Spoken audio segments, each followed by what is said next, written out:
the efficiency of what you do? Or what's the...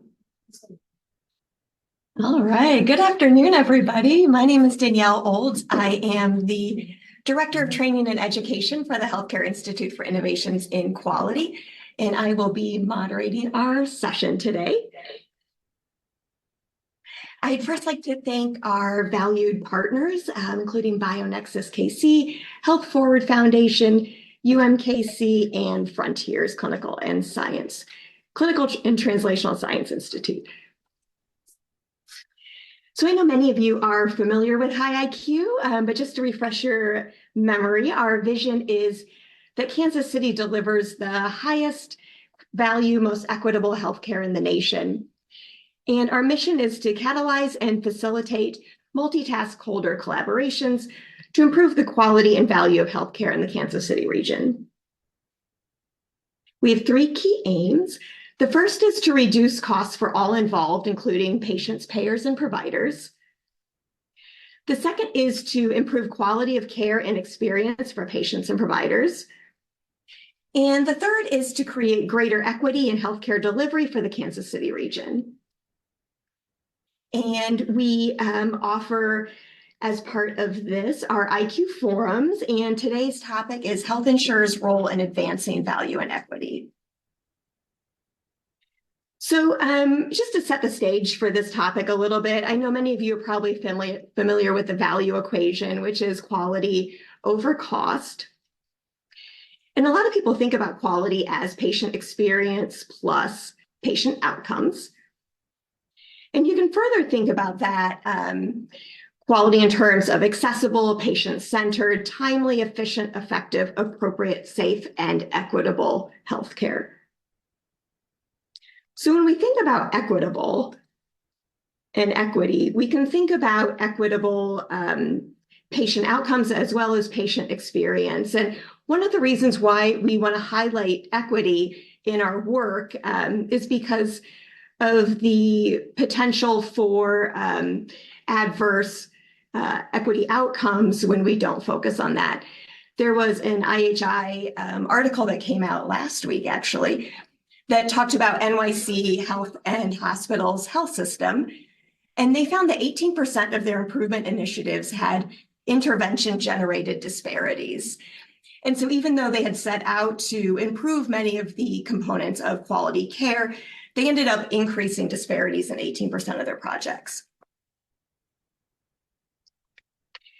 And we can think about health equity as a social objective that no one, regardless of social status or demographic, is disadvantaged from receiving quality health care and services, and that everyone has a path towards obtaining their optimal health potential. We often think about our medical providers, our nurses, our other clinicians to be the primary drivers toward advancement of this social aspiration. But this is a complex issue that involves all stakeholders in the healthcare system, and this includes payers. Payers have enormous reach across our healthcare system. According to the 2022 census, 92.1% of Americans had health insurance. Of those, 66% had private insurance, about 36% had public health insurance, and those are not mutually exclusive, if you're wondering how the math adds up on that. So inequities impact the payer's goal of providing high-value care to their members. Inequities also impact the experience, outcomes, and cost of care that the payer's members are receiving. So some of today's questions include: what obligation do insurance providers, i.e. the industry's payers, have for moving the needle on value and equity in healthcare? What roles are U.S. payers playing in this work? And so to answer these questions, we'll be hearing from four experts with deep insights into the U.S. health insurers' efforts and effectiveness with creating value and equity in healthcare. And so with that, I will turn it over to our first presenter today, Larry Franken, who will be presenting on the payer perspective, history and future of equity in healthcare.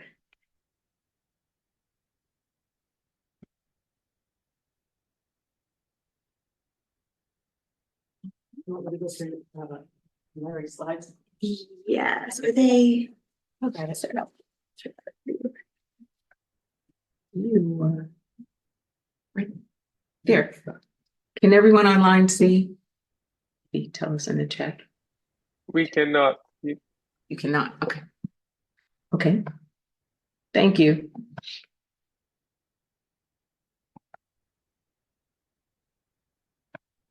How about now? How about now? We're I seeing the cannot. speaker, we're seeing the speaker's view. Yeah, you want me to share it? Share. Yeah. Oh, there we are. Yeah. Sorry. There we go. No, we Perfect, can. thank you. All right. Thanks. All right. Well, hello, everybody. Yeah, my name is, like she says, Larry Franken. And the title of my presentation is The History and Future of Equity in Healthcare. And since I only got about 10, 12 minutes, it's going to be a really short history of equity in healthcare. But I kind of I thought this would be a good idea to kind of explain to everybody where we're at, because this topic is really big right now. And I think there's a lot of interest in trying to move it forward quickly. But I think people need to realize where we've come from especially from the payer's perspective, how far we've come in such a short period of time. My title is I'm a director for community health at Blue Cross Blue Shield here in Kansas City. My background is also in public health. I've worked in the insurance world, in the payer world, in community health for about going on a decade now. But prior to that, I was an epidemiologist and a public health director here in a local health department. So I've kind of seen both sides of the equity side from the community and from the business side from the payer.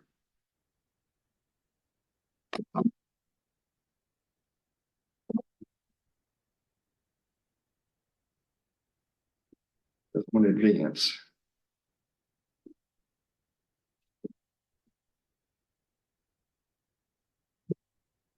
You want to go to the next? Yeah. Well, that should have done it. Yeah, it's not doing it either. Oh, there it goes. Okay. I'll just do it that way. You guys still see it okay?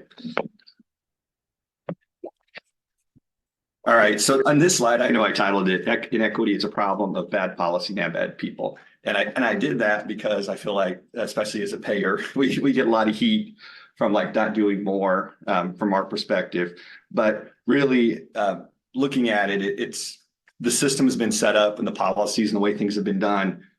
We have to try to overcome that to kind of address some of these inequity issues. And hopefully I'll explain some of that as we go on. But I've had personal experiences in myself when I was working at the health department. I remember someone from an insurance company coming to talk. This is probably near the end of my time in public health, but trying to sell me on, hey, the payer wants to do more around, inequality and disparity. And we just all us didn't take them very serious. But now we are, like I said, 10 years later, and kind of that dynamics changed. And, we're seeing a lot more engagement from payers. So real high level here, health equity is the state in which everyone has a fair and just opportunity to attain their highest level of health. And there's lots of factors and variables that go into that. Right now, I think race, ethnicity is the one. And gender, I think, is coming, and disability. But right now, I think we're still in the early phases of a lot of it from the perspective of trying to understand equity in our communities. To kind of give perspective, kind of the history, like I said, the history on it. First of all, I know it seems like it's such a powerful thing, why we don't understand why everyone doesn't have equity right now in health. But in reality, it's been for millennia, this has been a problem, right? Nobody's had equity. Someone always had a better water supply. Someone always had better food. Someone always had better medicine. And even dating back to like when we first did public health here in the United States in 1798, the U.S. Public Health Service, there was no intent for equity at all. That was just to quarantine ships from letting infectious disease come in. And even in 1946, when the CDC was created, their goal wasn't equity either. They didn't have anything, but that was only about communicable disease. That was the whole premise of that formation of the CDC at that time. Of course, they've evolved since then. And then the first publication ever didn't occur until 1966 of any kind of research around health equity. But since then, especially in the last 30, 40 years, we've seen a lot of change, a lot of it driven by the government. A lot of people point to the Heckler Report in 1985 as kind of the launching pad for like starting to focus on health equity because it was a report kind of explaining the differences with minorities and Blacks in our communities and the disparities that existed. Shortly after that, the CDC jumped on board and they created the Office of Health Equity. And that basically was trying to drive equity into public health at that time, which really wasn't focused on issues around equity as much as they were kind of still doing the vaccinations and that type of child welfare and that type of stuff. And since then, of course, there's been a number of things going through the government, the American Disabilities Act, which is a big impact on especially those suffering from disability, the Affordable Care Act in 2010, which has been a huge plus for helping close some disparities, especially those individuals with lower income and minority groups who couldn't afford the traditional health system. And then just recently, in 2021, the CDC declared racism a serious public health threat. That was followed up really shortly thereafter with CMS also issuing guidelines for race, ethnicity, and language, which is amazing that we just, to this point now, are starting to collect that information. And then NCQA, another governing body for health systems and for payers, did the introduction of race and ethnicity into stratification for quality HEDIS measures. And saying all that, really, it's only been in the last 2 or 3 years that we've started to form health equity programs. I know our health equity manager, who we just hired last year, Tia Kennedy's here in the room. And that's the way for probably 95% or so of all payers in the last 2 or 3 years, they started hiring health equity programs and getting them off the ground. So it's very new in our world as payers to start to do this type of work. I was going to give a couple examples for me and my journey with health equity as a payer. One of the things I did in a previous position with another large payer, one of my territories was Oklahoma. I used to go there quite a bit as a community health person and interacted a lot with the Native Americans who kept coming up to me going, why don't payers get involved? Why don't they do anything with Native Americans? And as I looked into it more and more, I realized most of our payers were basically staying away from Native Americans. And a lot of it there's multiple reasons, and I'll get into here in a sec, but I went back to my leadership and said, okay, we need to do a plan. Nobody's doing anything. There's a big opportunity. And they were like, build us a business case and we can go forward.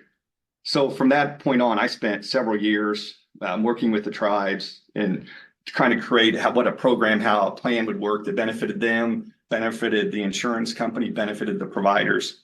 And a lot of the confusion and some of the challenges we had as payers and providers are in this too, was the fact that it's very complex. And I think we already have a complex health system as it is, and especially from the payer world, but you added in Indian Health Services, which is basically the government run health systems for Native Americans. And then the tribes on top of that had their own health system. So they're separate from IHS. And then they were also contracting something with the traditional health systems. So there was all these players, and I think it was kind of overwhelming. So we had to address that and how to come up with an alternative program that would kind of meld with all those different entities.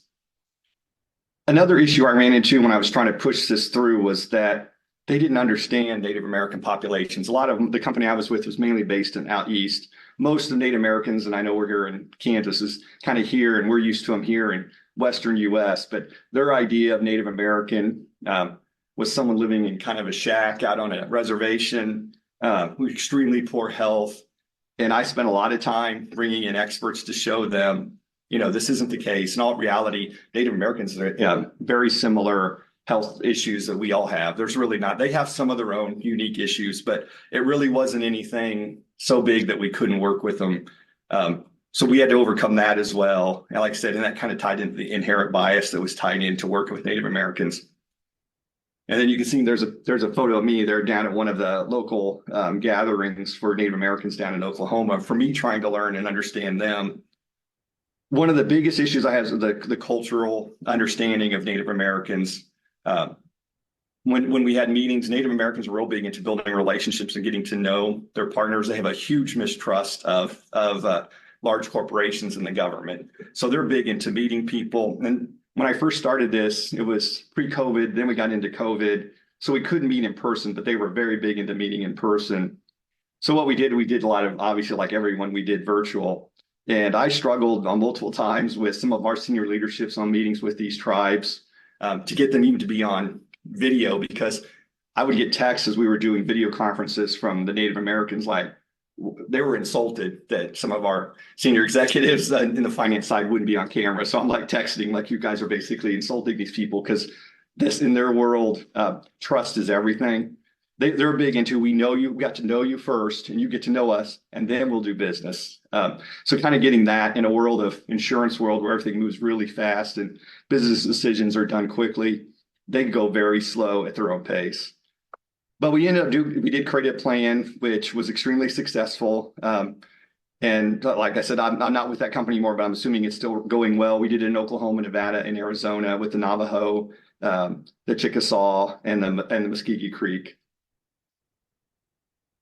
Another issue, and this is more just a local issue. Well, it's a national issue, but it's a big issue locally as well. And that's maternal health. And I just wanted to touch on that briefly, just because I don't think there's enough conversation around this topic. Black women, as you know, have a 1.5 times greater rate for preterm births than the average population. They're also 3 times more likely to die in childbirth. And I say it's a problem in Kansas City, but it's also a problem worldwide or nationwide. The U.S. ranks as one of the worst countries in the world, which blows your mind, my mind anyway, that how bad we are, considering all of the advancements we have in health, that we have that high rate of maternal deaths. And some of the challenges, the big one is the small population. Payers look at big numbers. They struggle with, this is a smaller population. They don't think that way. They think we move big populations, big numbers. They don't really focus on smaller populations and smaller demographics. And this is something that I think, and I know Tia, our health equity person, is trying to focus on, is trying to raise awareness around that. And some of the things we're doing is partnering here at Blue Cross. I know what we're doing is reaching out to the community and trying to raise awareness and kind of help socialize this issue. But we've got partnerships you can see here with the Black Healthcare Coalition, where we're doing community baby showers. We're also involved with CPR training for adults and for training on how to do CPR for infants. And then we're also sponsoring March of Dimes program on supported pregnancy care with 2 large health systems here in the Kansas City area. Another thing I think you'll see too is, payers can leverage providers, especially when we're in a value-based agreement, to show them the data, show them that we're having issues around our Black community or Hispanic community around maternal deaths, and then put the pressure on them to uphold a certain standard. Because again, the bias exists between not just the provider, and I think there's bias on that side. There's also bias on the community side on what they feel like what's a safe, appropriate environment for them to have their child. So there's a lot of hurdles we have to get over to address this problem. And then finally, future. I think we're really early on, like I said, in how we're going about health equity in this country, especially from payers' perspective. But a big part of this is collecting the data and the information. Right now, I know even Blue Cross, we're still at 20-30% identification of our members for the race, ethnicity, and we really haven't even tackled this, sexual orientation or disability yet. But a lot of that has to come from self-reporting. So part of this is us trying to get that information from our members, and the providers are doing the same thing, because we can't address problems until we understand the problem. And I think in the future too, you're going to see us dive more, even into things like where people live, understanding that how disabilities are impacting people's health and even occupation. There's so many areas I think we're going to get into as we get more information about the members in the community that we're working with. All right. Thank you, guys. I'll pass it on to the next speaker. Thank you. Thank you very much.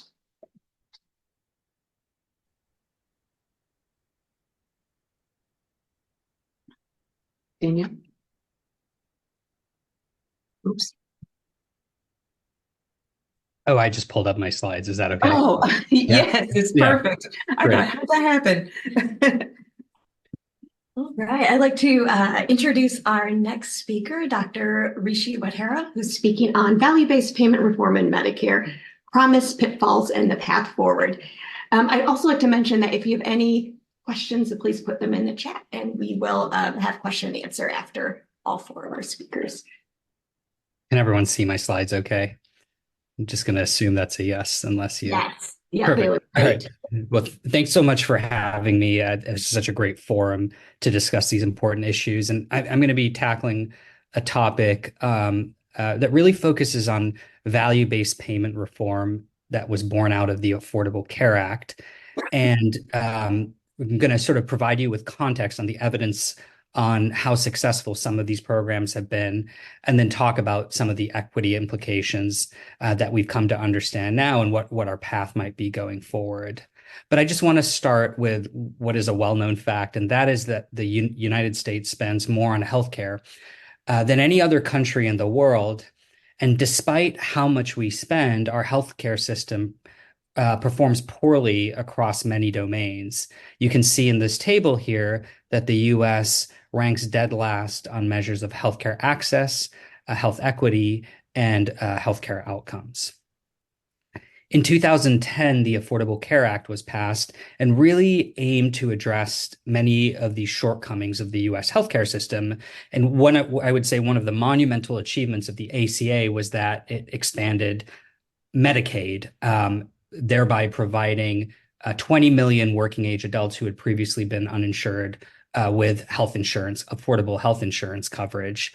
But another major focus of the Affordable Care Act beyond Medicaid expansion was really to move our healthcare system towards one that incentivized the delivery of higher quality care and that reduced healthcare spending.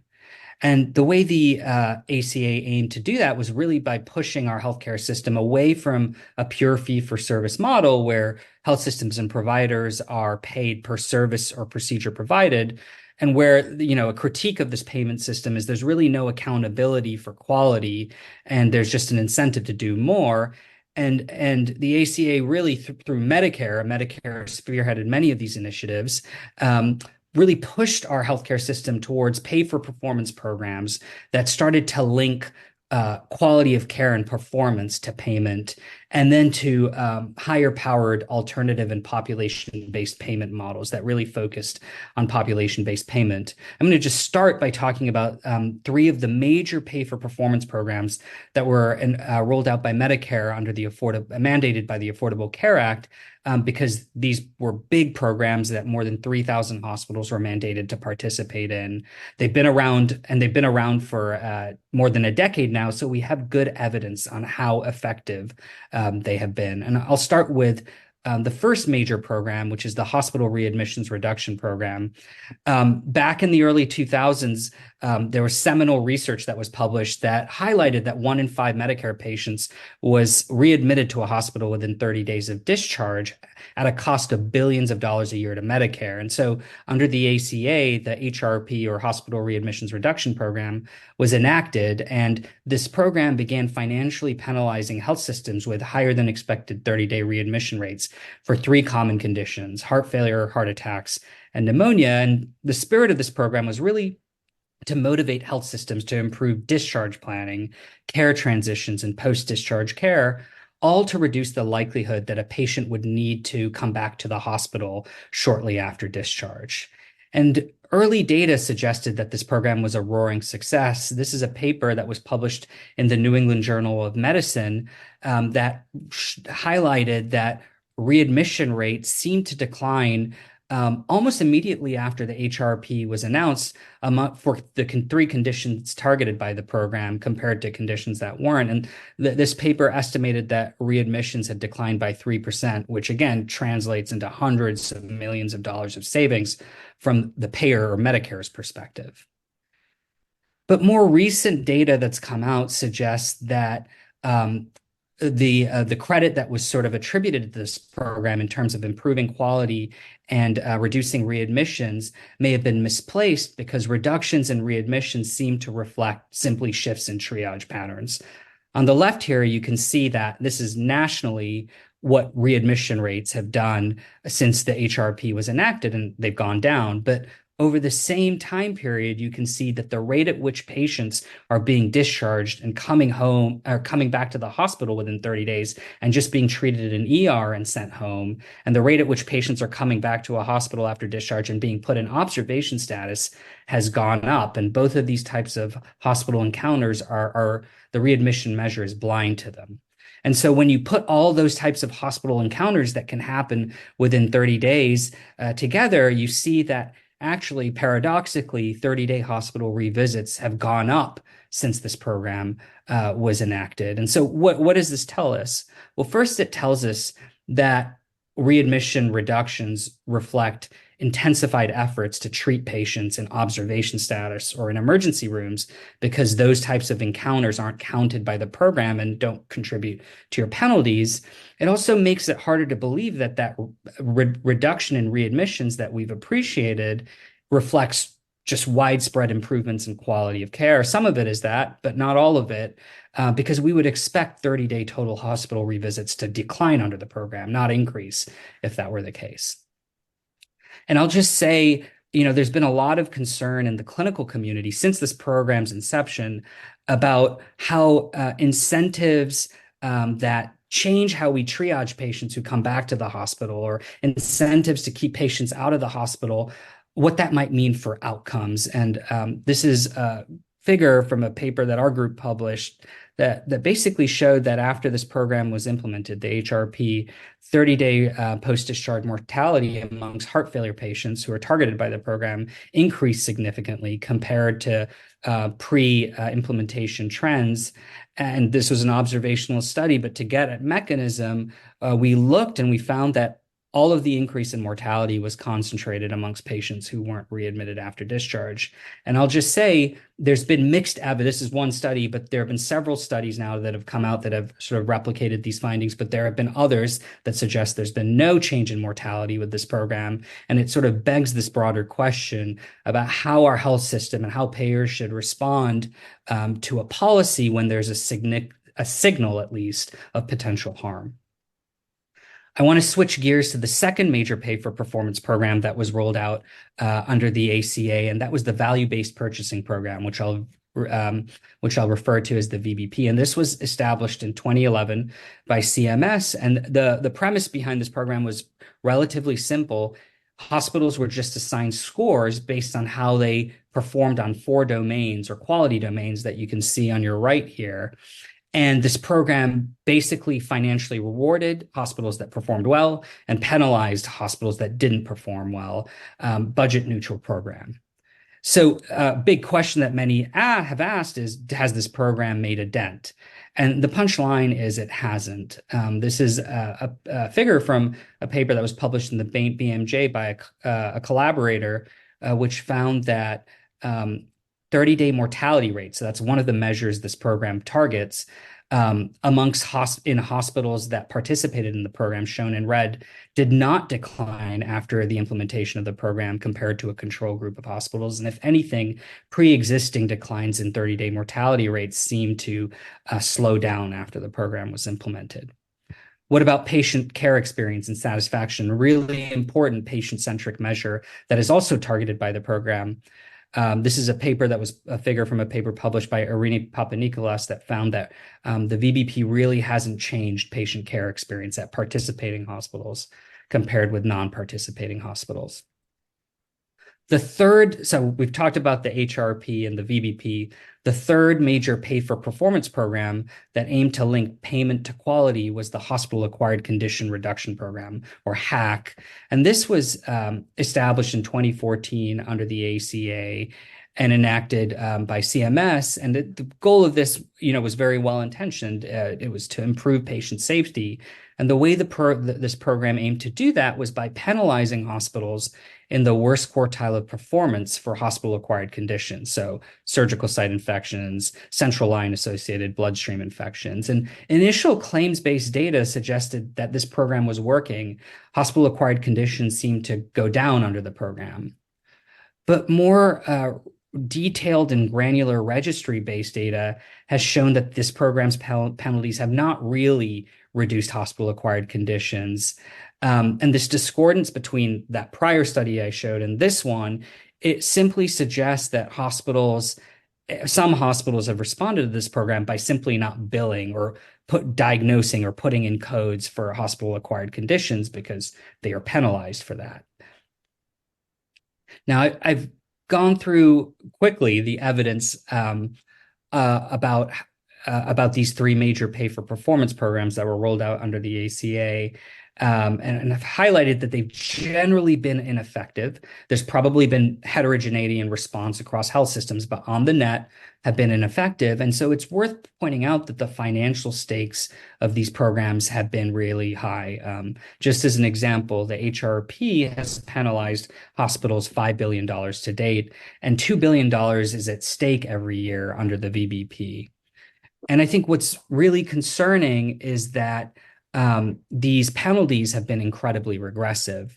As all of us know, safety net hospitals serve a really important role in our communities, and they disproportionately care for low-income populations. And safety net sites also tend to have lower operating margins. But a lot of evidence has shown that these hospitals are more likely to be penalized by pay-for-performance programs.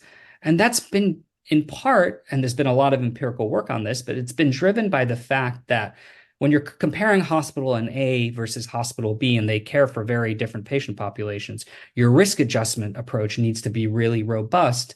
But in these programs, the risk adjustment approach has probably been inadequate in that it's not accounted for important clinical and social risk factors like poverty, housing instability, and frailty. And as a result, some have argued that safety net hospitals are penalized for caring for sicker and poorer patients rather than poorer quality care. Beyond evidence on how these programs have affected safety net hospitals, there's also been concern that these programs may be unintentionally widening racial disparities. And that's because, as all of us know, our health system is still segregated. There's a lot of empirical work that shows that Black adults in the United States, their care is concentrated at a very limited set of hospitals.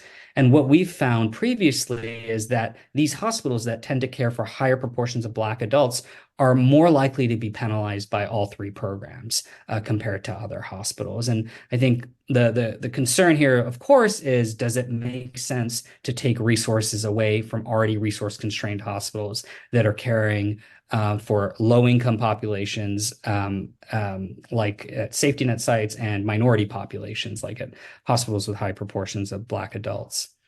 And I think it gets back to this concept, right? The goal of these programs was really to incentivize hospitals to improve quality, post-discharge care, and care transitions. But we know so many other factors outside the hospital impact what your likelihood of being readmitted, your likelihood of dying within 30 days. And so it begs the question, how can we really be comparing hospital and performance and attaching financial incentives to it if we're not accounting or thinking about these other social risk factors that are inextricably tied to health outcomes? What's good news is there are changes that are coming that Medicare is leading, and I know we'll hear more about this in our next talk, to sort of fix some of the inequity issues that have arisen in these pay-for-performance programs. And as one example, there are changes coming to the VBP that basically sort of give hospitals credit for taking care for more low-income adults. And as a result of this change that's going to be incorporated in the next year or so, safety net hospitals will experience a $30 million increase in VBP bonuses. And that's great. And I'll just point out that non-safety net hospitals will experience a reduction in payments as a result of that change, because this is a budget neutral program.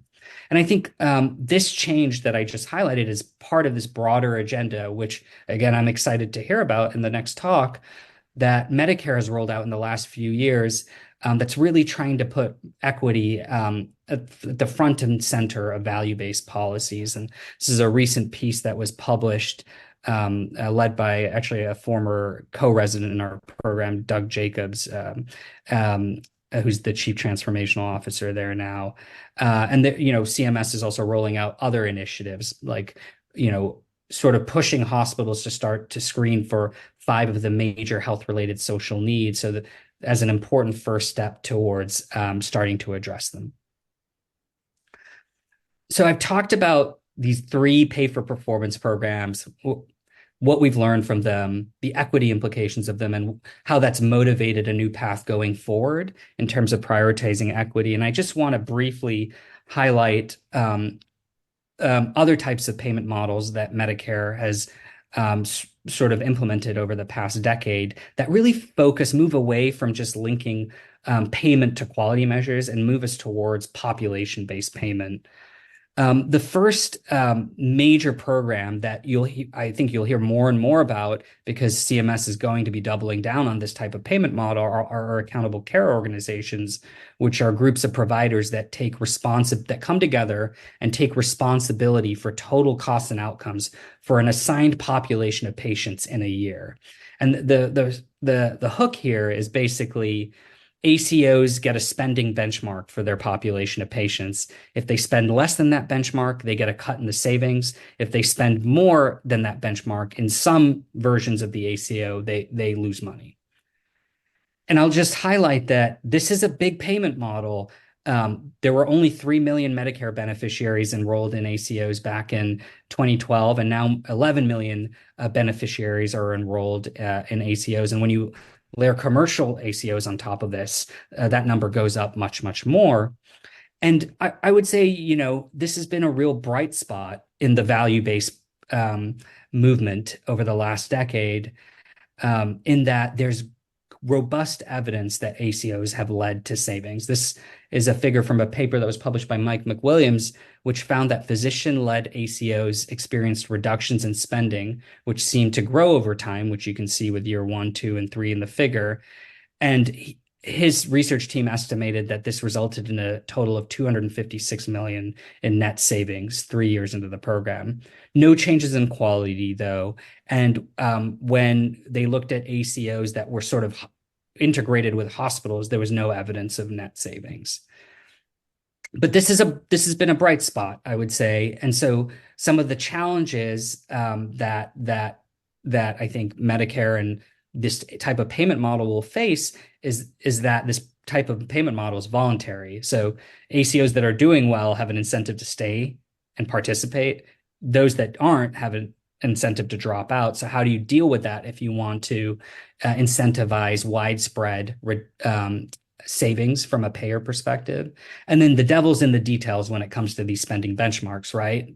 How those are determined is everything from an ACO's perspective, because it gives them insight into their likelihood of being successful or not in terms of spending less than that benchmark or more. I'll also just highlight beyond ACOs that even more population-based payment are state global budgets, and these may be coming.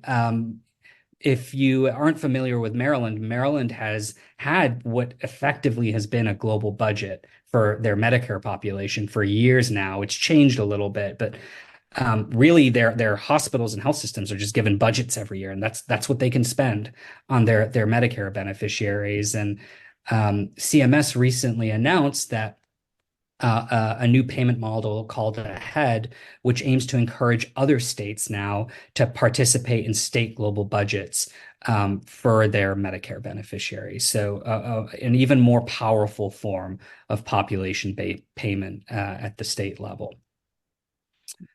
I've talked about pay for performance, ACOs, state global budgets. I just want you to know that there's been a lot of stuff that's come out over the last decade, lots of different payment models that the CMS Innovation Center that was born out of the ACA has spearheaded, and some of these have been really innovative and great.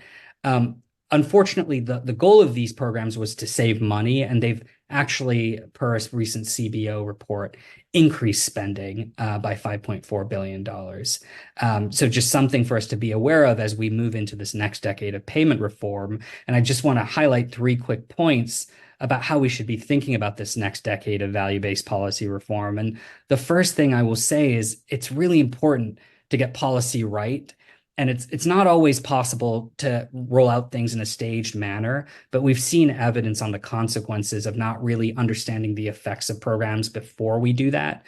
And so I think we should move towards rigorous evaluation whenever possible and randomization when possible, because we do need to hold policies that affect the care of innumerable patients to higher evidence-based standards. A second major point I just want to make is that there's been an explosion of quality measures in the last 15 years of payment reform. This was a paper that recently showed that CMS has 800 quality measures that's used in its programs, and it's spent over $1 billion in measure development between 2008 and 2018. And so there's this question of whether things have gotten out of control. If you look, this is U.S. physician practices spend more than $15 billion annually to report quality measures. This was a paper by Larry Castellino, and they only looked at 3 types of practices. And there's also just been this broad concern that with this influx of measures, how many of them are actually meaningful? How many of them are valid? Which is an issue that the ACP recently tackled. And again, Medicare is on top of this, and I think realizes the sort of, not to be extreme, but the moral injury and the burnout and the administrative and financial burden that's been created by so many measures, and is working towards a more parsimonious set of quality measures for health systems and providers. And I'll just end by saying that the next generation of value-based policies must prioritize equity. We all gravitate to simplistic value slogans like improve quality at lower costs, but doing things like advancing equity might require that we spend more on populations with unmet health needs, not less. So I'll just end by saying, generally speaking, value-based policies that link payment to performance have been ineffective, and there's been some concern about unintended consequences. But Medicare's population-based models have been a real bright spot, and in particular, accountable care organizations that hold providers responsible for spending and outcomes for a population of patients in a year. But I think we do probably need to learn from our mistakes over the past decade and a move towards rigorous evaluation, more parsimonious and meaningful quality measurement, and putting equity front and center if we really want to make a dent in the healthcare spending and quality conundrum that we face. And taking a step back, I'll just say that there are many other things going on besides value-based payment reform that are going to have huge implications for access, quality, and equity in our healthcare landscape. Medicare is increasingly becoming privatized. More than 50% of beneficiaries now receive their Medicare benefits through private plans. Healthcare, small healthcare systems are becoming a thing of the past, and consolidation is happening all around us. And then we're also seeing this influx of external actors like private equity firms into healthcare. And so I think we need to be carefully watching how all of these moving parts impact value and equity in our healthcare system. Thank you very much.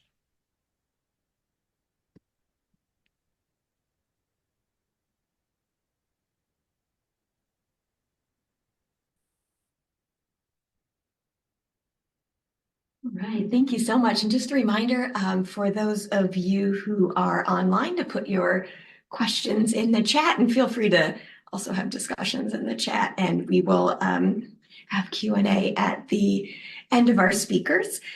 So our next speaker is Kimberly Stupica-Dobbs, who will be providing the CMS perspective on how CMS is addressing health equity. Awesome. Thank you. I will share my screen.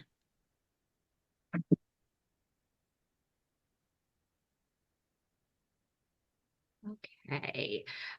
So I'll go ahead and jump right in. I'll also just say thanks so much for having me here today. I greatly appreciate it. And I will, like I said, be going through a few different things and provide an overview of, so it's a pretty broad overview of health equity at CMS, and then the steps we're taking just to kind of help give background on some of the things. Actually, some of the things that you've it kind of helps frame some of the things that that have already been presented, which is great. So as we get started, as all good government presentations have, there's a disclaimer. As we go through the agenda today, these are the things that I'm going to hit on. Again, just kind of going over, big picture to small picture, and then actually hitting on a couple of the specific actions that have been taken in the last year or so, and then this year and last, I should say. So first, I'll dive into the CMS strategic pillars and then our health equity framework and priority areas, just so everybody's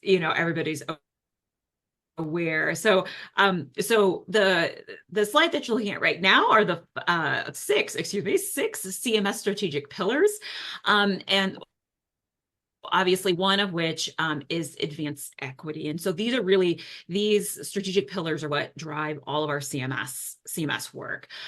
So our administrator Brooks LaSure believes that CMS needs to lead the way for the healthcare system in advancing health equity. She has stated that CMS actions on health equity must be concrete and actionable, and they must go beyond observation into direct, explicit steps that we take to achieve health equity and eliminate disparities. I think she's also noted that, we at CMS need to examine our policies and programs and choices to make sure that we understand and then are mitigating unintended consequences that impact minority and underserved communities and the safety net providers who serve these communities.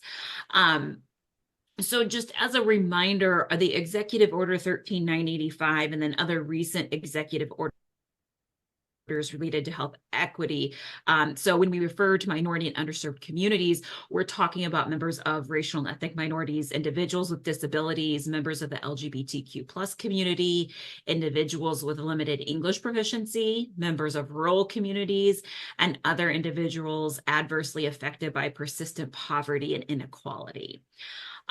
So our administrator has stated 3 goals for how we assess health equity, our health equity impact. And it really is one of the key things.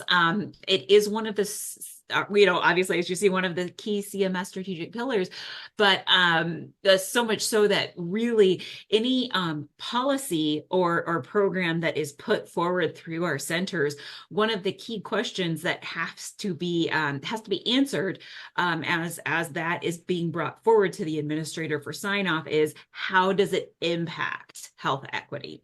And so there's kind of 3 goals around this, right? And so we want to understand and articulate how we measure health equity, right? Like what we're looking at, what is the measuring stick for equity when we consider a particular policy or decision.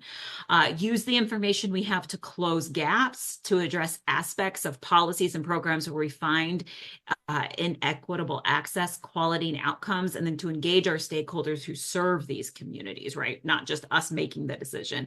And then finally, our assessments allow us to invest in policies that will address disparities in both health and healthcare. Then again, just kind of as a refresher, and I know we've already seen a lot of these graphics and definitions, but from CMS, we define health equity as the attainment of the highest level of health for all people, where everyone has a fair and just opportunity to obtain their optimal health.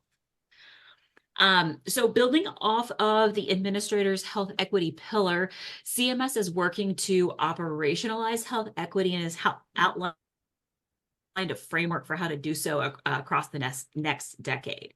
So this slide speaks to our anchor and our true north as we carve a path to equity across our healthcare system. So our guiding lights are the communities we represent and the voices and perspectives of those we serve.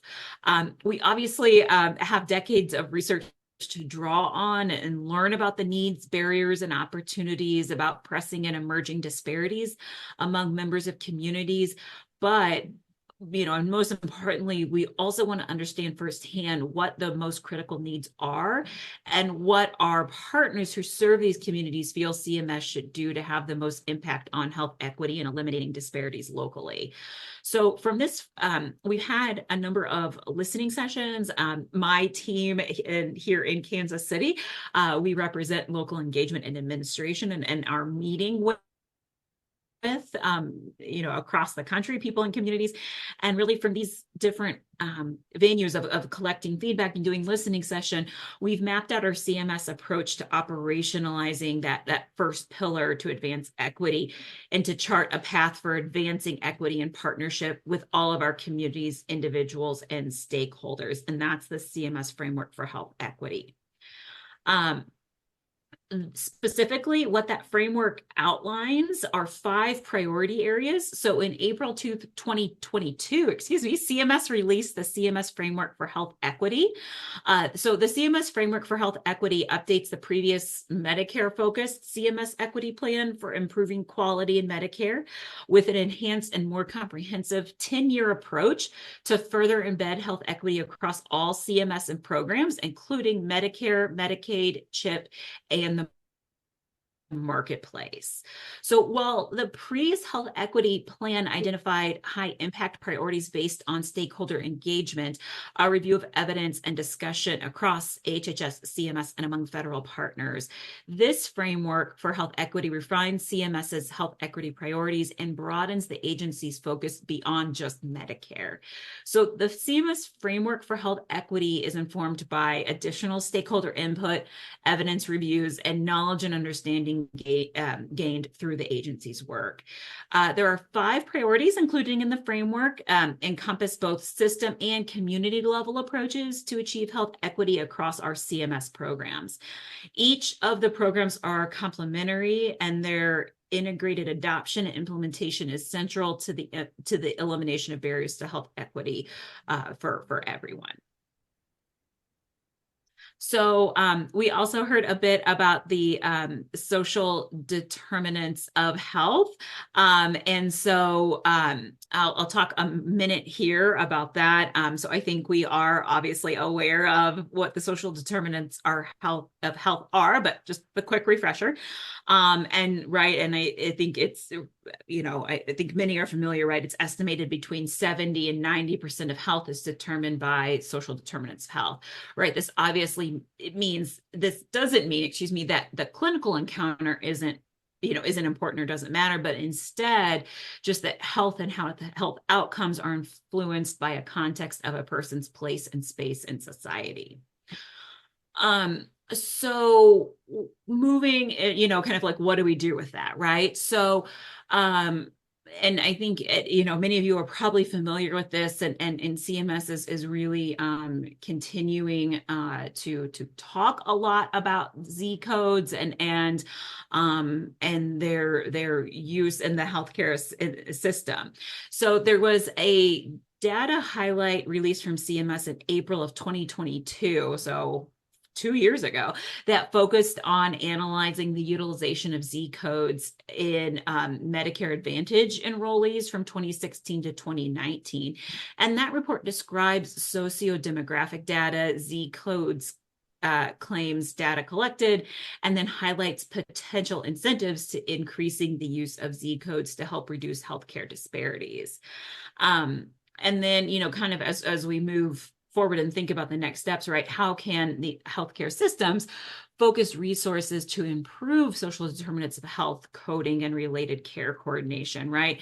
And those are ideas such as reducing reliance on providers to collect and document SDOH by utilizing other clinicians, following ICD-10 official guidelines for coding and reporting, identifying optimal workflows to collect, document, and code SDOH data, increase training and education for providers providers and clinicians in form of guidelines, best practices, and training resources. Continuing to support ongoing efforts to standardize SDOH data elements, like through the Gravity Project. I just heard a fantastic presentation from them the other day. And then using SDOH Z code data to support quality improvement initiatives, care coordination, and referral tracking. The images you see on your screen, so there's a couple, and I know they're small, but these are the Z code journey map, which is a step-by-step infographic for healthcare administrators, healthcare team members, and coding professionals to understand the best practice and importance of gathering and tracking SDOH data. So page 1 describes what SDOH Z codes are, how to collect and document them, and then how to use that data. And then there are also links with key resources on coding and equity.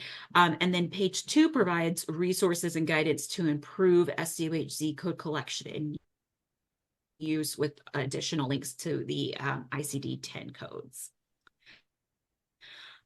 As we switch gears a little bit into more of kind of what has CMS been doing in this space, and it dovetail nicely with the presentation we just heard. So perfect, right? So there's a lot of work. There's lots of things going on, but so I'm going to highlight some of the major pieces, and then and obviously all of this is public and out there, and you can review in more depth, and then there's always there's more coming on the horizon.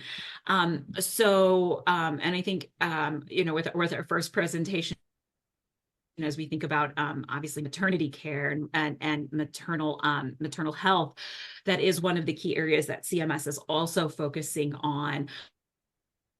And so there's been a number of different things, but I would highlight that we last year established the first ever birthing friendly designation for hospitals or health systems committed to improving maternal health, and that designation is displayed on our CMS website for the Care Compare. And then we also announced the transforming maternal health model. And then as we look at other areas, we released the CMS Sickle Cell Disease Action Plan, highlighting our actions across 4 areas related to sickle cell disease. And then one piece that I want to hit on, because it was, to make sure I hit on, and there'll be more coming up in a couple slides, but for contract year 24 for Medicare Advantage in Part D, that final rule strengthened our behavioral health network adequacy in Medicare Advantage and advanced other health equity through changes in the star rating programs, which will reward Medicare Advantage and Plan D plans that provide excellent coverage for underserved populations.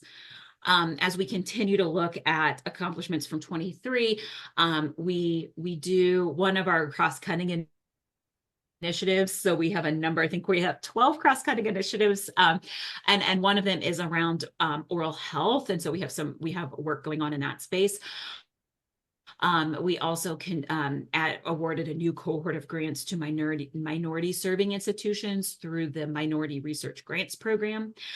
And then in regard specifically to Medicare and the Medicare annual wellness visit, we included the optional SDOH risk assessment, and trying to think about standardizing that tool. And then CMS implemented the first ever voluntary hospital reporting social determinants of health measure, and so looking at that in relation to value-based purchasing programs. And then also last year, we introduced the Rewarding Excellent Care for Underserved Population in the Hospital Value-Based Purchasing Program and Skilled Nursing Facility Value-Based Purchasing Program, which rewards these providers if they provide high quality care and serve high proportion of underserved patients. Then just recently, so in the last month or so, there was a final rule and a proposed rule. So for contract year 2025 Medicare Advantage and Part D final rule, so CMS is requiring that Medicare Advantage plans include an expert in health equity on their utilization management committees, and for the committees to conduct an annual health equity analysis of the plan's prior authorization policies and procedures.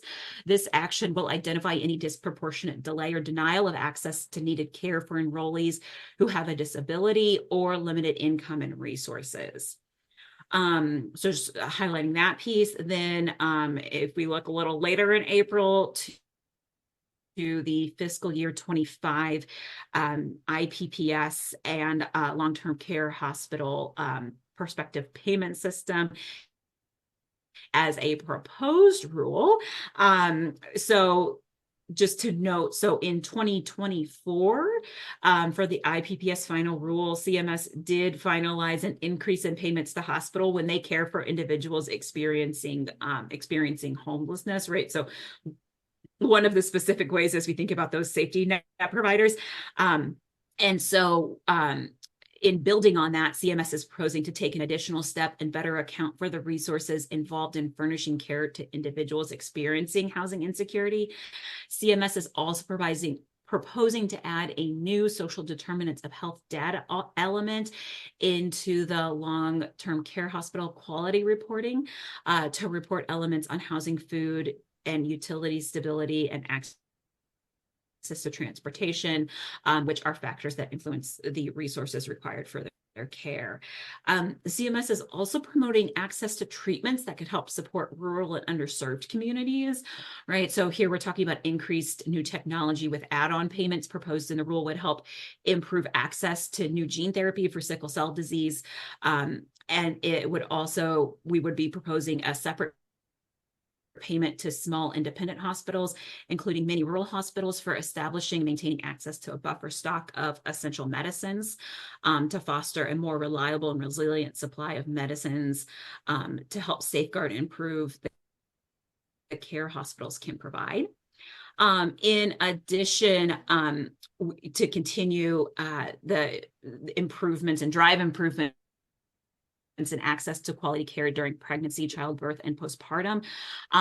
We're seeking public comment. So this is one of the ways to help influence, right? In our proposed rules, and when we ask for comments, we really do want them. We're seeking public comment on potential solutions that can be implemented through the hospital conditions of participation. Solutions aim to address well-documented concerns regarding maternal morbidity and mortality, disparities in maternity care, access in the United States without exacerbating access to care issues. And then we are also soliciting comments on what the overarching requirements and structures should be for possible future obstetrical service COP as it relates to organization, standards of practice, staffing for obstetrical services, delivery of services for obstetrical units, staff training, and use of maternal morbidity and mortality data. And then I'll just highlight a couple more pieces because I know we're running a little short on time. Just to note that we do have resources. So one of the other pieces that a CMS does a lot of work in is with consumers and making sure that consumers have consumers have easily understandable information. And so we do have, and you'll probably hear the chronic care management world. And so in 2014, we started paying for chronic care management services furnished to patients with multiple chronic conditions under the PFS.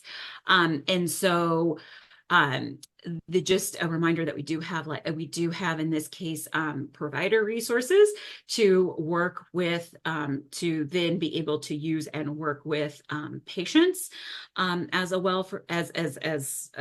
way to use those. And then the other way the other thing that CMS has is what's called coverage to care. And so coverage to care was created with the idea that as people are obtaining health coverage, they'll need to know how to use it. And so many people that have gained coverage in recent years for the first time, or maybe the first time in a long time, but we want consumers, regardless of insurance type, to be able to use the coverage to care resources. And so our CMS Office of Minority Health has created resources in multiple language. Many of these are available in, I believe, 9 different languages. And they, there's prevention resources. They're all multiple languages. They're free of charge to organizations and consumers, healthcare professionals, community organizations. Anyone who wants them can have them. I'll also just highlight, so that's some of them. And then there's also recently added was prescription resources. So this one talks through how to know if your prescription is covered, what are the tiers of prescriptions, how to read labels. This one is currently just posted in English and Spanish for now, but we'll add the 7 additional languages shortly. I'll also just note that the way you can do it, so 1, you can always go online and print them out, but 2, you can also visit our product ordering website and have them shipped directly to you. And again, it's free. So with that, I will stop sharing and hand it back over to the room.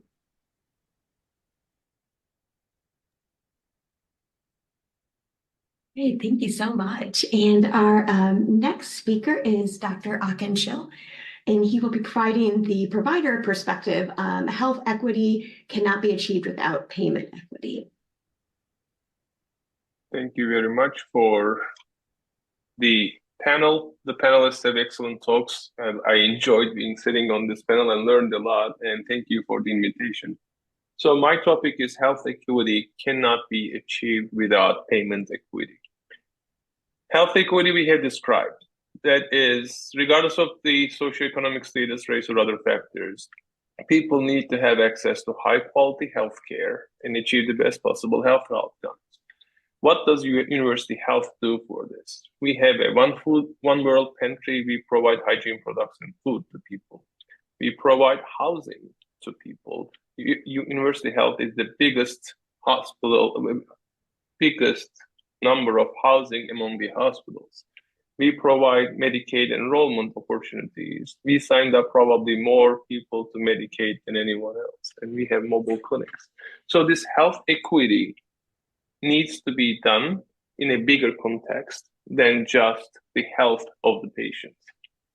So we are a safety net hospital, and safety net hospitals are only 5% of the US hospitals, but they provide more than 25% of the charity care in the United States. And if you look at the numbers, they have lower operating margins compared to non-safety net hospitals. So what are the challenges for safety nets? We have a higher number of uninsured Medicare and Medicaid patient populations, which corresponds to lower reimbursement rates from Medicare and Medicaid, as private insurance pays around 2 to 2.5 times of what Medicare pays for the same services. And if you look at the literature, there is higher hospitalization rates for low-income and uninsured patients because they do not have the means, and they are also chronic, sickest of the sick patients. I can give you an example. We have a patient from Haiti in the ICU for nearly a year. He has no family, and as you can imagine, he is an illegal immigrant, and he has no resources. We spent close to $4 million for that patient because there was nowhere else that the patient can go. Similarly, right now, from October till now, there's a patient in our 4 red units that is developmentally disabled, violent to our staff, destroys his room, and he has nowhere to go, no caregivers. So we we are still taking care of that patient. So that is the challenge for the safety net hospitals. We are where the buck stops. Lower commercial insurance in reimbursement rates. Why? Because we serve a smaller patient population. We might have fewer range of services, and we are generally independent standalone hospital systems that cannot negotiate with private payers as good as integrated hospital systems like HCA. I'm an orthopedic surgeon, so orthopedic procedures are an interest of mine, and joint replacements in safety net hospitals has 15 to 17% lower reimbursements compared to non-safety net hospitals. Isn't that interesting? Safety net hospitals received an average 4.5% less for Medicare and 10% less for Medicaid, although they are providing safety net and although majority of their patients are Medicare and Medicaid. That's the typical slide that I would like to show. If you look on the right side, the typical Missouri hospital, Medicare is 35%, commercial is the main source, and then self-pay is only 3%, and Medicaid is 18%.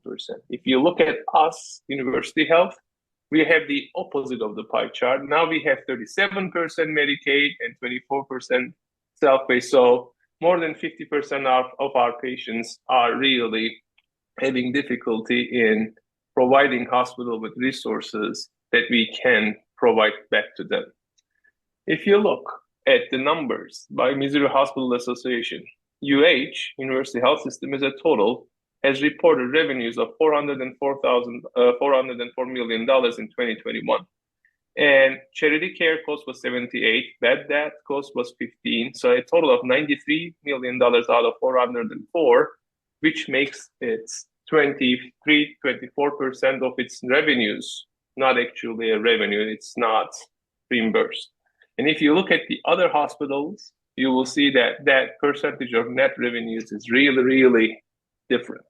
So that is the difference between a safety net hospital and a non-safety net hospital. More data on this. If you look at several, again, Missouri Hospital Association data that is looking at the insurance reimbursements. I have just provided several examples from different diseases, nervous system, circulatory system, digestive system, pregnancy, and childbirth. If you look how much UH is being reimbursed, it is always much smaller than the other hospitals. There is only one area, heart catheter with stent without complications, that another health system is providing it for a less amount of money, but otherwise UH is the lowest reimbursed hospital in Missouri in terms of providing care to our patients.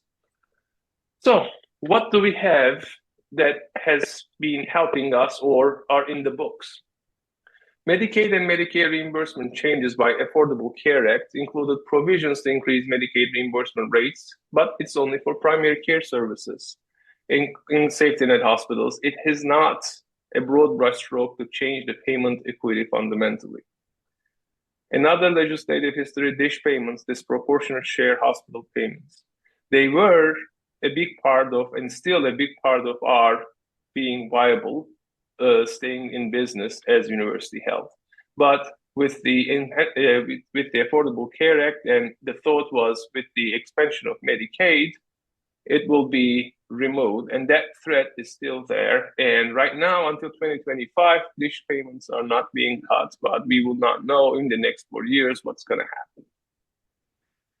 States have expanded Medicaids. 40 states have expanded Medicaid, and Missouri is one of the later ones to join. Medicaid expansion can improve payment equity by providing a more stable source of reimbursement for safety net hospitals and decrease the self-payments, which usually is not viable. And Medicaid payments are smaller than the cost of an episode of care. So even if Medicaid pays, unfortunately, as a hospital, we spend more on what Medicaid is paying us on a single patient. Value-based payment models, Dr. Valera discussed it really well, so I'm not going to go into this in a lot of details. But accountable care organization and bundled payments are a way to increase reimbursement. However, safety net hospital patients having more comorbidities, having poorer social determinants of health, it will be very hard to compete with a better case mix index hospital and deliver comparatively higher quality of care. So we are going to be the ones who are going to be punished by Medicare and other private payers when these are and if there is no risk adjustment done. Advocacy World, American Essential Hospitals organization has been advocating for new payment models for safety net hospitals that I will touch shortly. So these are what has been done legislatively so far. So what are the solutions to this problem? We need to increase Medicare and Medicaid reimbursement for safety net hospitals, in my mind. And the recent legislation, which is a bipartisan bill reinforcing essential health system for communities act, is actually intending to do that. So I'm hoping that this will become a reality. It is very early stages. DSH payments, we talked a little bit about disproportionate share payments. If you look at the operating margins in 2021, US acute care hospitals is minus 1.4, safety net hospitals is minus 8.6, but if DSH is eliminated, their operating margin will decrease to minus 13%. So it is unsustainable without DSH payments to keep the doors open. Implement payment equity regulations. In fiscal year 2022, UH provided 50,000 total inpatient days, with 40,000 of those in Kansas City Health Sciences District and 10,000 in our Lakewood campus. If UH ceased to provide inpatient care and patients moved to other area hospitals, the estimated increase annual cost to the state will be $24.7 million because we are being reimbursed less. So it is in the state's interest and the other hospitals' interest that safety net hospitals in their states are viable. And I just would like to leave you with one action item maybe that will help the safety net hospitals like UH to get better rates from the payers. Large organizations can demand that University Health can be a top-tier provider in their insurance plans so that we can have a little bit more access to resources and we can effectively treat our patients and be equitable in their health. Thank you very much for listening.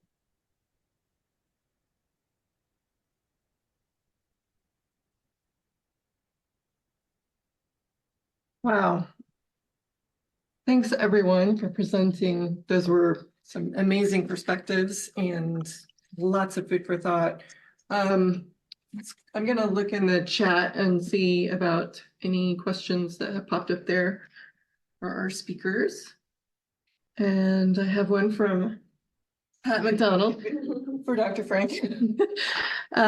So she asks, with our country's current push to force publicly funded institutions to cease any focus that gives attention and consideration to race and ethnicity, public education systems as an example, how might you imagine payers can push through and persist in their rather new efforts to improve care for Black and Brown patients? Or will they be able to if data must come from hospitals, many of which are publicly funded? So, come up there. Yeah. So if I understood the question right, it's like collecting data not just from the health systems or from insurance companies, collecting it also from schools, that type of outreach. I thought I heard you say earlier that you know, one of the struggles is getting the data because you have to get the data from the hospital. But there is a move to stop publicly funded institutions from giving consideration to Black and Brown people. And so my curiosity was, how do you push through that? You know, you said the efforts were rather new, and if they're only just starting to become, you know, a part of the everyday world in the payer sphere, how do you push through that? Are there conversations about that, or is that just a non-worry? No, it's a worry. Yeah, it's a worry. I know because the government's starting to ask us. They're starting to say you need to have CMS and NCQA are saying you need to start collecting this, and they're slowly raising the standard that we have to do for collection. So at some point where the standard now is 20%, we assume it'll go up. It could be 50 next year, 80 in 2 or 3 years. So yeah, we need to find new routes. I know Tia and I, this is what Tia, my health equity manager, spends a lot of time on, is trying to find ways to collect that information. So yeah, what providers obviously collected, we collected ourselves, and then we have multiple avenues within our own system to collect it. but this is a hurdle. No, it's a big hurdle because there's a lot of issues with confidentiality and people, especially, I know we're just doing race, ethnicity, and language now, but at some point we're going to have to do sexual orientation, the SOGI, gender identification, and that's probably even more controversial. But on the other side of it, we need that data, right, to make informed decisions and to understand populations and help guide providers and our own plans. So And at the same time, there seems to be a movement to defund institutions that focus on Yeah. that. So that. it's a challenge. thing. It's a challenge. I think one way we're looking at doing is I think you're going to see eventually, it's not there yet, but enrollment, when people enroll for insurance, it's going to be asked. Now, if people opt out, that still counts towards our goal for 20%. But that doesn't help us much, right? If people opt out, we don't have the data to really mine and look and see what health disparities exist. So no, you're right. It is a big challenge, and it is something that we're struggling with too right now. Not just us, I think providers as well. Thank you. You're talking about like D&I initiatives getting a lot of Getting backlash really now. slashed. Getting totally slashed, yeah. So does anyone in the room have any questions for any of the speakers? I had a question kind of along those similar lines about really like the logistics of that kind of SDOH data element collection. And I think we heard enrollment is one way that payers are getting at that. I wondered if any of the other panelists have kind of dealt with sort of the logistics of collecting that data. So I'm not sure if everyone could hear. The question was whether the other speakers here could talk about SDOH data collection, pretty much how that's been incorporated into your work. Well, maybe I can try to start tackling. That's a great question. I think from a health system perspective, there are sort of three things to think about. First is, what tool are you going to use to collect information on health-related social needs? So that's issue one. There are lots of tools, and there's sort of this trade-off between being comprehensive yet not imposing a lot of burden when it comes to workflow and a health system setting. And then I think the second issue is, once you've identified your tool, how are you going to integrate it into the workflow? And specifically, how are you going to integrate it into the hospital workflow, or maybe it's an outpatient practice workflow, in a way that's sort of culturally sensitive and empathetic? And then I think the third thing is, what do you do with that information as a health system once you have it? And I think that's probably, there's a lot of, my sense is I have a perspective on it, but there's a lot of disagreement about who should bear the responsibility of then, if you identify health-related social needs for a patient, whose responsibility is it then to go out and address them? And our health system's the right stakeholder.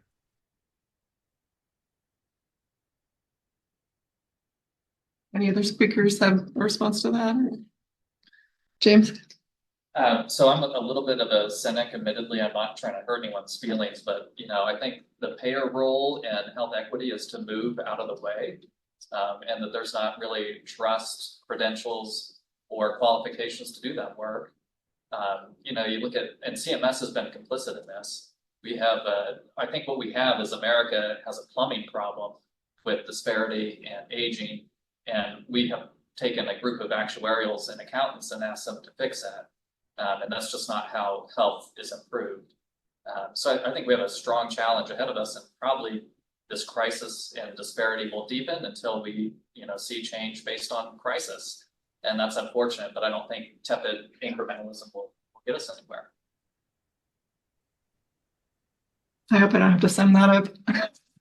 I have a comment. I have a comment just to follow up on that. It seems like there's a lot of challenges with SDOH and who is responsible in tackling these things, but no question that these SDOH issues left unaddressed continue to increase the cost of healthcare, which, unfortunately, for better or for worse, kind of keeps things the same. I think there's some obfuscation to preserve the status quo among certain payer and provider groups. And if we were to really come together as a community and a society. And I think this is all going to be very grassroots, but we probably can't start addressing these social determinants of health issues, but it's going to take community-based organizations coordinating with a provider in the area, with payer groups.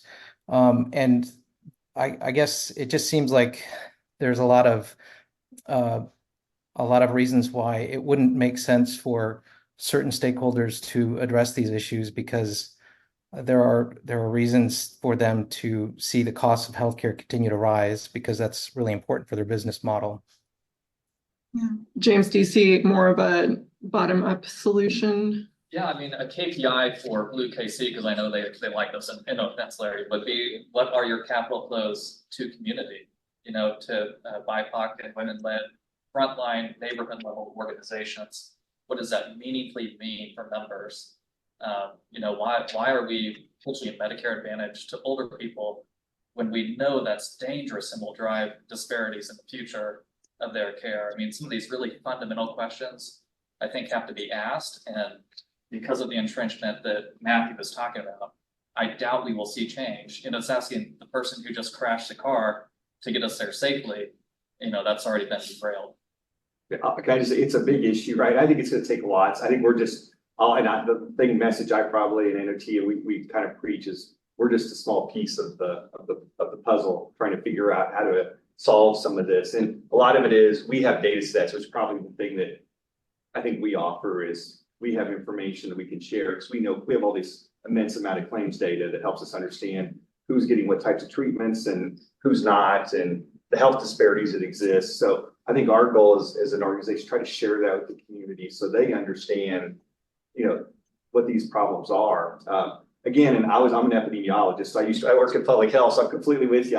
I see everything I see from my perspective is you need to partner with the community, even insurance companies, and that's something we're trying to do but again, we run into the hurdle of sharing data and all the confidentiality agreements that we have, because again, we're in a competitive market with other payers. So yeah, there's a hurdle there. I agree with payers and how they can impact this. Well, it is 4:31. I don't want to keep anyone past time. Is that our limit? Is there any big question out there? Maybe one more and then wrap it up? Stacy, there's one. Well, Stacy followed up on a question saying she's very curious for the CMS perspective on who has what responsibility to do what once we routinely get SDOH screening into healthcare. So Kimberly, I don't know if you have a response for that. Yeah. So right now, and this I think is part of, the ongoing conversations, right now for SDOH and Z codes, right? It's all voluntary, those are, the use of Z codes is voluntary. And so, it's right. The balance for, it just on the front end, right, is, is it one more thing that becomes required, right? And then if it's one more thing that becomes required, is it one more thing that becomes required that, where it's like, well, that's just additional burden. And so right now there's just ongoing conversation of what's the right balance of really being able to use leverage, right, to move a system forward, right, where we can push, but also not become more burdensome than what that is, but not become more burdensome to systems. And so there's that front piece, and I think that's where a lot of the conversation has been. I think there's the what do you do with it, and as we've talked with partners, both healthcare providers and community-based organizations, we've had we've had lots of conversations with our community-based partners, with our community health workers, and really those organizations that really help address all of those SDOH, all those SDOH pieces, is that then the backside, the reimbursement has to catch up to that world too, of being able to reimburse for those services for the full picture too. So there's, it's not necessarily, a little bit on the, it's a little bit on the front end and a little bit like, what do we do with it? And how do you, what's the full wraparound with, because we know that it's not the healthcare, healthcare in and of itself, the facilities, the doctors, right? It's not, they can't support that, right? They can't support the costs. They can't eat the costs. That's not feasible. And so it becomes, what do we do? How do we support it on the front end? And then what does it look like on the back end to have a means to support that financially? Mhm. Thank you so much. Here's Pat. Hello, everyone. Presenters, thank you all so very much for saying yes to today, and everyone just help us thank them. We also want to thank our supporters that help us have these programs, the Health Forward Foundation, BioNexus KC, and Frontiers. We are very grateful to all of our supporters. Thank you, thank you, thank you. And I hope you'll all join us on July 18th for the rapid rise and promise of remote patient monitoring. And lastly, we're going to add a couple of programs, one in August and one in October. They're not on the schedule that you see online yet, but keep watching your inboxes because they'll be coming out soon. Thank you all so much for joining us, and we'll see you soon.